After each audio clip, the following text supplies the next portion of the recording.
नमस्कार, जय हिंद। सागर GS world के ऑफिशियल यूट्यूब चैनल पर आप सभी स्टूडेंट्स का स्वागत है। अगर आप चैनल पर नए हैं तो कृपया चैनल को सब्सक्राइब कर लें, वीडियो पूरा देखें और अपने दोस्तों के ग्रुप में इसको शेयर करें। तो जैसा कि आप थंबनेल पे देख पा रहे होंगे, हमारा जो वन लाइनर का एक सीरीज चल रही है जिसमें हम सारे सब्जेक्ट लगभग कवर करने वाले हैं। आज हमारी हिस्ट्री के बारी है। हिस्ट्री में अब तक हम जो है लगभग 5-6 पार्ट बना चुके हैं, जो कि हमारी प्राचीन भारत या एनिशिएंट हिस्ट्री का पार्ट कंप्लीट हो गया है। एनिशिएंट हिस्ट्री के बाद हम आज पढ़ेंगे मध्यकालीन भारत। जैसा कि आप देख पा रहे होंगे, मध्यकालीन भारत को हमने 2 भागों में बांट के पढ़ना है, थोड़ा सा अपनी समझ के लिए, अपनी आसानी के लिए, ताकि आपको भी समझ में आए। यहाँ पे लगभग हम 250 क्वेश्चन पर ईच करेंगे, मतलब प्रारंभिक मध्यकाल का और गत मध्यकाल या उसके बाद का जो 1200 से 1750 ईस्वी तक और 650 से 1200 ईस्वी तक, तो दोनों में लगभग 250 क्वेश्चन करेंगे। तो ये जो कि मोस्ट एक्सपेक्टेड क्वेश्चन है, जो कि एग्ज़ाम में आने के चांसेस जिनके बहुत ज़्यादा हैं।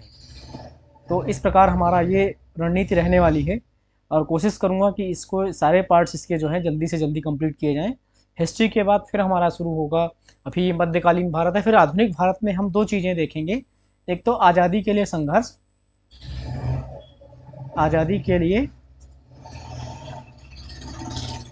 संघर्ष, और दूसरा है 1947 के बाद का भारत।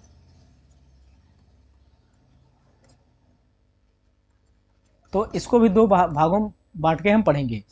ये तो हमारी हो गई रणनीति। यहाँ भी लगभग 500 से 600 क्वेश्चन के आसपास होंगे।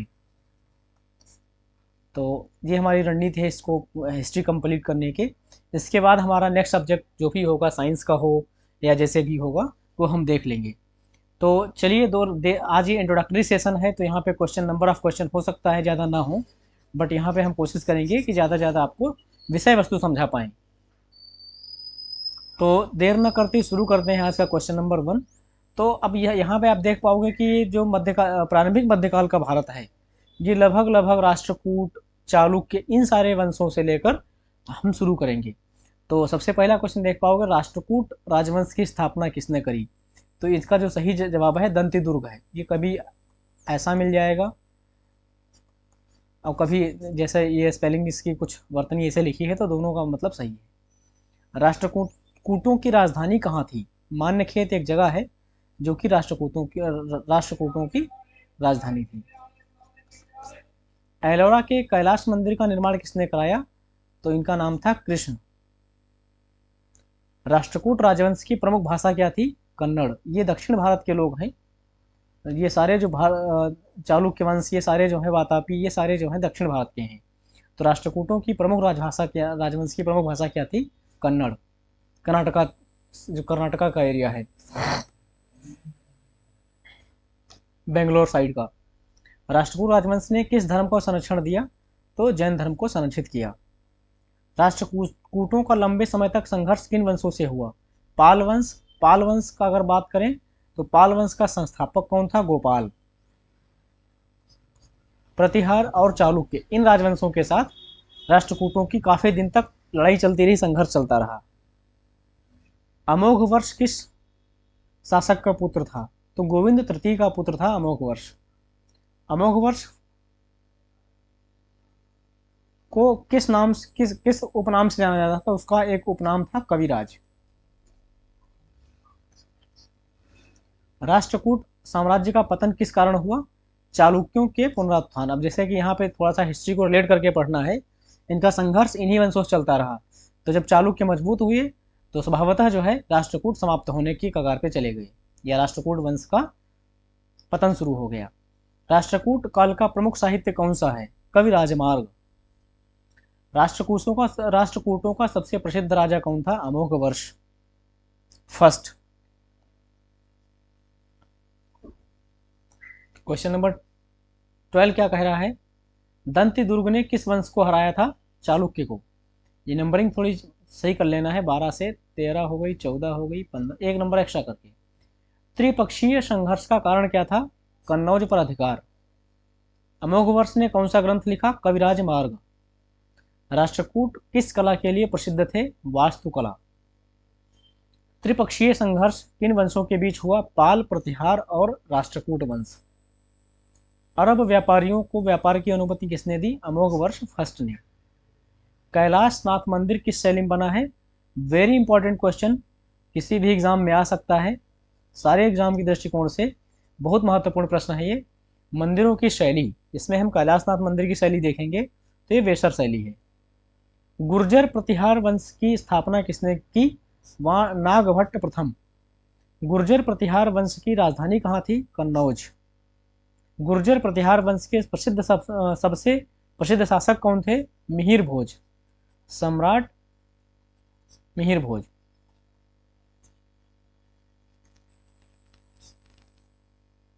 त्रिकोणीय संघर्ष में कौन से राजवंश शामिल थे? गुर्जर प्रतिहार, राष्ट्रकूट और पाल वंश। क्वेश्चन नंबर 22 हमने कंप्लीट कर लिया क्योंकि नंबरिंग थोड़ी सी चेंज है। बात करें 23 की। किस प्रतिहार शासक ने आदि वराह की उपाधि धारण की? तो मेरी मिहिर भोज को आदि वराह की उपाधि धारण की। वेरी इंपॉर्टेंट क्वेश्चन है, याद रखना है, ये कभी भी आ सकता है। आदि वराह की उपाधि किसको मिली या किसने धारण की? तो इसका सही जवाब होगा सम्राट मिहिर भोज। गुर्जर प्रतिहार शासकों ने किस धर्म को संरक्षित किया? तो हिंदू धर्म को संरक्षित किया। गुर्जर प्रतिहार काल में कला और संस्कृति का प्रमुख केंद्र कौन था? कन्नौज। गुर्जर प्रतिहार वंश का अंतिम शासक कौन था? राज्यपाल। राज्यपाल गवर्नर नहीं, राज्यपाल मतलब उसका नाम था। गुर्जर प्रतिहार वंश के पतन का प्रमुख कारण क्या था? आंतरिक संघर्ष और बाहरी आक्रमण। हर एक वंश, चाहे घर हो, कुछ भी हो, देश हो, आंतरिक कलह जो होती है वो एक उस विशेष संस्था के पतन का प्रमुख कारण बनती है। तो आंतरिक चीजें जो है, आंतरिक संघर्ष जहां पे शुरू हो गया वो समझ लो पतित हो जाएगा। गुर्जर प्रतिहार शासकों के समय में कौन सी शैली विकसित हुई? महामारू शैली। Very important question. Gurjara Pratihara Gurjar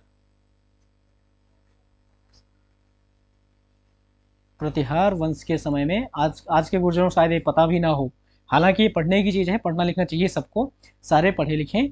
तो यहाँ पे महामारू शैली इनके ही काल में विकसित हुई।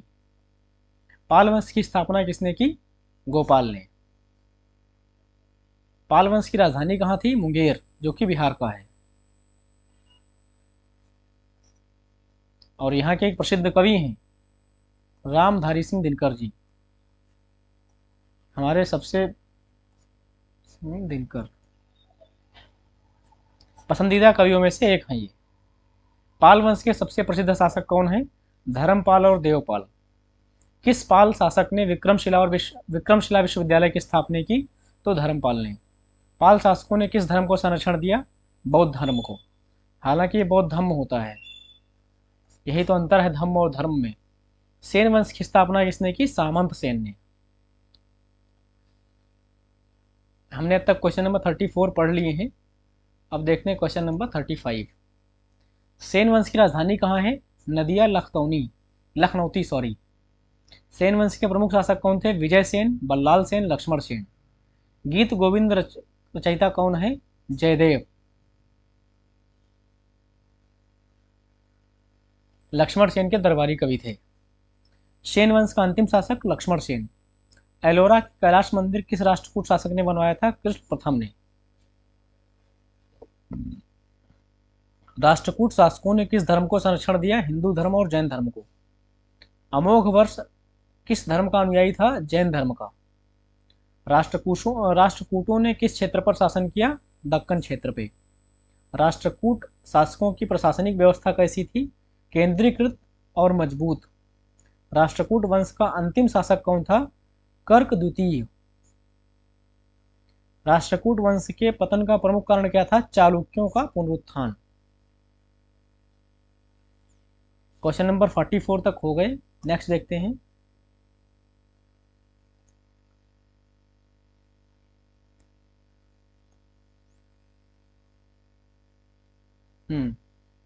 थोड़ी सी नंबरिंग चेंज है इसमें।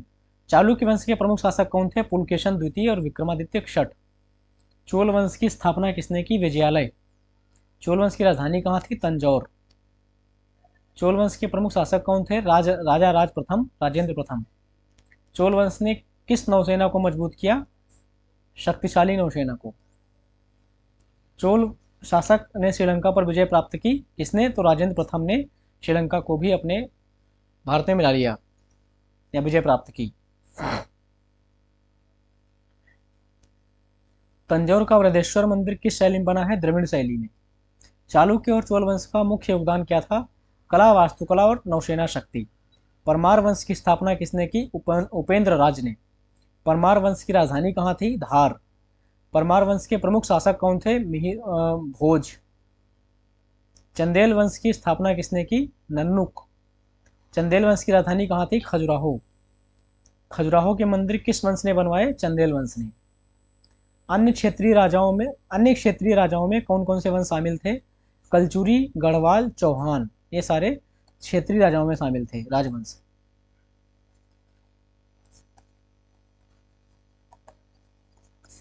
तो इसी के साथ जैसा कि मैं देख पा रहा हूँ आगे इसके 2 क्वेश्चन और हैं। चालुक्य वंश की स्थापना किसने करी? पुलकेशिन प्रथम। और चालुक्य की राजधानी कहाँ है? बादामी या वातापी।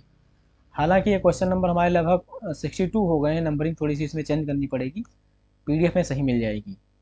तो आज के लिए हमारा इतना ही, मिलते हैं इसके अगले वाले पार्ट में।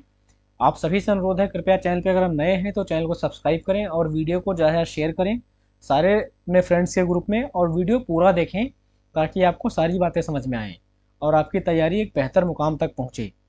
तो इसी के साथ जय हिंद, नमस्कार, मिलते हैं इसके भाग 2 में। धन्यवाद।